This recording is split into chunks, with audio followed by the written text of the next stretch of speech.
Hello everyone, स्वागत है आप सभी के पसंदीदा यूट्यूब चैनल रहा एजुकेशन में। टीजीटी टीचर सब्जेक्ट कॉम्बिनेशन के ऊपर आप लोगों को कुछ दिन पहले एक वीडियो मिली होगी इस चैनल के माध्यम से, जहां पर मैंने टीजीटी और पीजीटी मोस्ट प्रोबेबली टीजीटी पर ही फोकस्ड किया था। तो सब्जेक्ट कॉम्बिनेशन को लेकर काफ़ी ज़्यादा आपके अंतर्मन में प्रश्न उठा कि सर मेरा तो सब्जेक्ट कॉम्बिनेशन बन ही नहीं पा रहा है, तो क्या मैं अप्लाई नहीं कर सकता हूँ क्या। तो देखिए, जो मैंने टीजीटी सब्जेक्ट कॉम्बिनेशन बताया था वो सिर्फ और सिर्फ उत्तर प्रदेश की माध्यमिक की भर्तियों के लिए थी। एकदम स्पष्ट तरीके से समझिएगा। NVS, KVS, D triple S B या जितनी भी सेंट्रल जॉब होती हैं या अदर स्टेट्स की जो जॉब होती हैं टीजीटी की, वहाँ पर आपकी रिक्वायरमेंट जो होती है, देखिए बेसिक जो रिक्वायरमेंट है वो माध्यमिक की जो टीजीटी की कॉम्बिनेशन है जो मैंने आपको उत्तर प्रदेश का बताया है, मोस्ट प्रोबेबली बेसिक वहीं से है। सेंट्रल्स की जॉब में कुछ चेंजेस हैं जो मैं आपको दिखाऊंगा ताकि मैक्सिमम जो आपके प्रश्न आ रहे थे वो सॉर्ट आउट हो जाएं। और यहाँ पर आपके एक और प्रश्न आ रहे थे कि सर पीजी और ग्रेजुएशन में 50% नंबर नहीं है, तो क्या मैं अप्लाई नहीं कर सकता हूँ या कर सकता हूँ।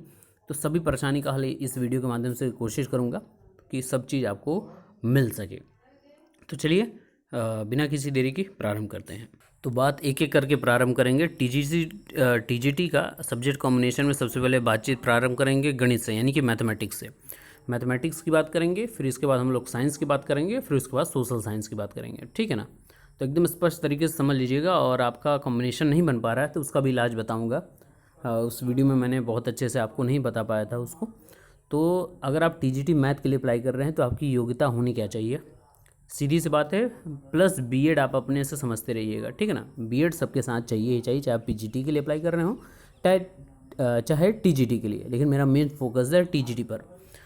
तो अगर आपने बैचलर डिग्री आपकी है मैथ के साथ साथ फिजिक्स आपने लिया हुआ है, और उसके साथ साथ आपका कोई एक और सब्जेक्ट रहा हो, चाहे केमिस्ट्री रहा हो, इलेक्ट्रॉनिक्स रहा हो, कंप्यूटर साइंस रहा हो या स्टैटिस्टिक्स रहा हो 3 वर्षों में ग्रेजुएशन के, तो आप मैथमेटिक्स ग्रुप के हैं और आप इसके लिए अप्लाई कर सकते हैं। बहुत ध्यान से समझिएगा, ठीक है ना। अब यहाँ पर बात करते हैं दूसरा, इन case of such universities which provide for only 2 subjects, जो ऐसी यूनिवर्सिटीज़ जो सिर्फ और सिर्फ 2 सब्जेक्ट इन 6 सब्जेक्ट्स में से ही प्रोवाइड करती हैं फाइनल ईयर के ग्रेजुएशन में, तो जो कैंडिडेट हैं उन्होंने कम से कम मैथ और फिजिक्स फाइनल ईयर में उनका होना चाहिए। और इन 3 सब्जेक्ट यानी कि मैथ, फिजिक्स और केमिस्ट्री या इलेक्ट्रॉनिक्स या कंप्यूटर साइंस या स्टैटिक्स, ये इनके फर्स्ट और सेकेंड ईयर के ग्रेजुएशन में सब्जेक्ट होने चाहिए, तो वो गणित के लिए अप्लाई कर सकते हैं, यानी टीजीटी मैथ के लिए वो अप्लाई कर सकते हैं। तीसरी इंपॉर्टेंट बात याद रखिएगा, ये सेंट्रल्स जॉब जितनी भी हैं, केवीएस हैं हो गया, केंद्रीय विद्यालय संगठन, नवोदय विद्यालय संगठन, डी ट्रिपल एस बी, इसके अलावा है जो ऑनर्स ग्रेजुएशन करते हैं कैंडिडेट, जैसे बीएससी आपकी डिग्री है विथ ऑनर्स इन मैथमेटिक्स और subject would be considered eligible only, तभी कंसिडर किए जाएंगे जब उन्होंने फिजिक्स या केमिस्ट्री या electronics, computer science, statistics first और सेकेंड ईयर में उन्होंने पढ़ा हो। और जो कैंडिडेट बीएससी ऑनर्स हैं फिजिक्स या केमिस्ट्री से, वो एलिजिबल नहीं हैं टीजीटी मैथ की पोस्ट के लिए। तो ये जो पहली बात तो सेंट्रल्स की टीजीटी पोस्ट के लिए सब्जेक्ट कॉम्बिनेशन होना चाहिए, पहले मैं उसकी बात कर रहा हूँ। ये मैथमेटिक्स ग्रुप के लिए हो गया। इसके बाद मैं साइंस ग्रुप की बात करूँगा, सोशल साइंस ग्रुप की बात करूँगा। फिर उसके बाद इसको कैसे आप ठीक कर सकते हैं, बहुत ध्यान से देखिए कि लास्ट में उस पर भी बातचीत करूँगा। अब बात करते हैं टीजीटी साइंस के लिए। तो टीजीटी साइंस के लिए सीधी सी बात है, बोटैनी, जूलॉजी और केमिस्ट्री, ठीक है ना। बीजेडसी जिनका रहता है वो साइंस के लिए एलिजिबल होते हैं मोटे मोटे तौर पर देखा जाए तो। लेकिन जो कैंडिडेट उन्होंने बोटैनी, जूलॉजी और chemistry all the 3 years of graduation उन्होंने पढ़ा हो, वो एलिजिबल हैं। या जहाँ पर लास्ट ईयर में एक सब्जेक्ट ड्रॉप हो जाता है तो फाइनल ईयर में उन्होंने 2 सब्जेक्ट यानी कि बोटैनी, जूलॉजी और केमिस्ट्री में से फाइनल ईयर में उनका इन तीनों में से कोई भी 2 सब्जेक्ट होना चाहिए, जैसे botany, zoology and chemistry in the first and second year of the graduation. इसके अलावा जैसे आपकी ऑनर डिग्री है और ये एबव मेंशन जो तीनों सब्जेक्ट हैं बीजेडसी, अगर आपने इस पर किया है, पढ़ा है और 2 सब्जेक्ट फर्स्ट और सेकेंड ईयर में आपने पढ़ा है, तो भी आप इसके लिए एलिजिबल हैं, यानी आप टीजीटी साइंस के लिए एलिजिबल हैं। अब यहाँ पर उनके मन में प्रश्न आएगा कि सर मैंने तो लास्ट ईयर में जो बीएससी मैथ ग्रुप वाले होंगे, सर मैथमेटिक्स मैंने छोड़ दिया है और मैंने आपका केमिस्ट्री और फिजिक्स लेके पढ़ा है, तो क्या मैं एलिजिबल नहीं हूँ साइंस ग्रुप के लिए?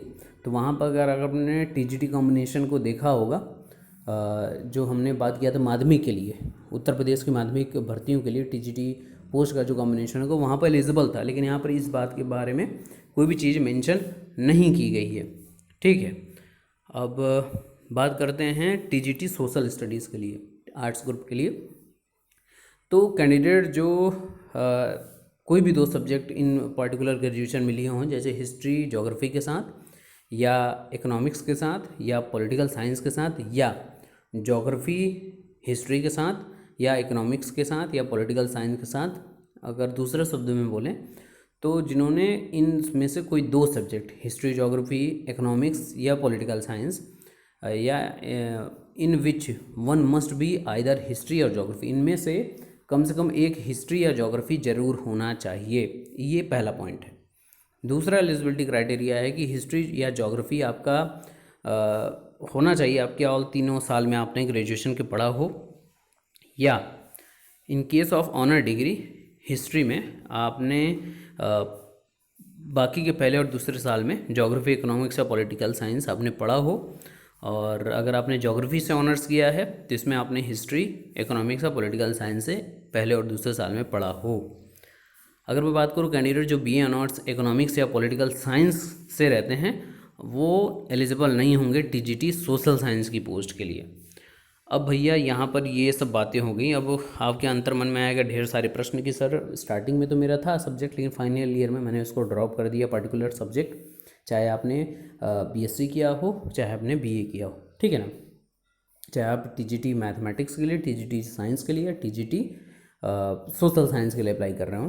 तो याद रखिएगा कई ऐसी यूनिवर्सिटीज़ हैं, मैक्सिमम ऐसी यूनिवर्सिटीज़ हैं जो सब्जेक्ट कॉम्बिनेशन का या एक साल के लिए आप पर्टिकुलर फ़ी पे करके मन चाहा सब्जेक्ट से आप ग्रेजुएशन कर सकते हैं। कई बार ऐसा हम सुनते भी हैं, कक्षा 12वीं कई जगह मांगता है तो दोबारा से लोग एक साल का कोर्स कर लेते हैं। तो ऐसे ग्रेजुएशन भी आप एक सब्जेक्ट लेके कर सकते हैं, कई यूनिवर्सिटीज़ हैं, तो आप इसको कर सकते हैं और अपने एलिजिबिलिटी क्राइटेरिया में मेंशन करा सकते हैं उसको। अब ये सर पे हाथ बैठ नहीं जाना है, क्योंकि हमको तो पता ही नहीं था सर कि टीजीटी कॉम्बिनेशन किस प्रकार का होता है। हमने तो जो समझ में आया हमने पढ़ाई की, कोई हमको बताने वाला नहीं था, कोई काउंसलर नहीं था, कोई किसी ने मुझे समझाया नहीं। तो उसको लेकर निराश नहीं होना है, आपको उस पर्टिकुलर सब्जेक्ट से आगे पढ़ाई कर लेनी है, ग्रेजुएशन कर लेना है, ताकि आपका सब्जेक्ट कॉम्बिनेशन बन सके। अब बात करते हैं रिक्वायरमेंट, एसेंशियल रिक्वायरमेंट जो है कि 50% आपका, अगर आप टीजीटी के लिए अप्लाई कर रहे हैं तो आपका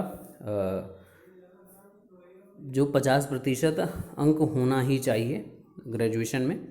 या कई बार होता है हम लोग पीजी के लिए अप्लाई करते हैं तो पीजी में हमारा 50% अंक नहीं होता है, कुछ प्रतिशत कम हो जाता है, लेकिन हमारा ग्रेजुएशन या 12th में काफ़ी ज़्यादा अच्छे अंक रहते हैं। तो देखिए सीधी और स्पष्ट बात बोलूँ, चाहे आप पीजी के लिए अप्लाई कर रहे हों, चाहे आप पीजीटी के लिए या टीजीटी के लिए अप्लाई कर रहे हों, तो आपका कम से कम 50% अंक होना ही चाहिए ग्रेजुएशन में। अगर आप टीजीटी के लिए अप्लाई कर रहे हैं और पीजीटी के लिए अप्लाई कर रहे हैं तो कम से कम 50% अंक आपका पीजी में होना ही चाहिए, ये फिक्स्ड अनिवार्यता है। कई लोग बोलेंगे कि सर महिला आरक्षण है, महिलाओं को या रिजर्व कैटेगरी को, SC ST OBC के लिए, PH के लिए कुछ अलग विशेष छूट, बिल्कुल नहीं, कोई विशेष छूट नहीं। 50% अंक फिक्स्ड है, ये सबके लिए है, अनिवार्यता यहाँ पर है। लेकिन अगर मैं कहूँ कई जगह, कई स्टेट्स में ऐसा होता है कि उनकी पर्टिकुलर रिजर्वेशन पॉलिसी अलग होती है, तो कहीं 45% भी मांग लेते हैं और कहीं 50% भी मांग लेते हैं, वो रिक्वायरमेंट है। लेकिन सेंट्रल जॉब के लिए अगर मैं बात करूँ, केंद्रीय विद्यालय संगठन, नवोदय विद्यालय संगठन, दिल्ली सबऑर्डिनेट सिलेक्शन बोर्ड यानी DSSB, MCD, माफ करें MCD नहीं, DSSB, या इसके अलावा सेंट्रल्स की जितनी भी टीजीटी पोस्ट के लिए आप अप्लाई करते हैं तो उसके लिए ये रिक्वायरमेंट होती है। बाकी अगर आपने सब्जेक्ट कॉम्बिनेशन नहीं किया है तो आप ज़रूर यूनिवर्सिटीज़ का पता करें और उस एक सब्जेक्ट से आप ज़रूर कर लीजिएगा, ताकि ये निराशा ना होना पड़े कि अब तो मैं टीजीटी के लिए बना ही नहीं हूँ, कुछ और देखते हैं। तो ऐसा नहीं है, आपके पास कई रास्ते हैं, आप आगे बढ़ सकते हैं। आने वाले समय में आपके कमेंट्स जिस प्रकार से आएंगे हम उस प्रकार की वीडियो आपको बनाते रहेंगे। बाकी TGT PGT subject combination TGT की और पीजीटी का जो भी है डिस्क्रिप्शन में लिंक दे दूंगा और आप उसको देख लीजिएगा और भी जानकारी आप प्राप्त कर सकते हैं। वीडियो अच्छा लगा तो लाइक कर दीजिएगा और आपका जो भी प्रश्न हो कमेंट कर दीजिएगा, कोशिश करूँगा उसका जवाब देने की। Best of luck, thank you so much.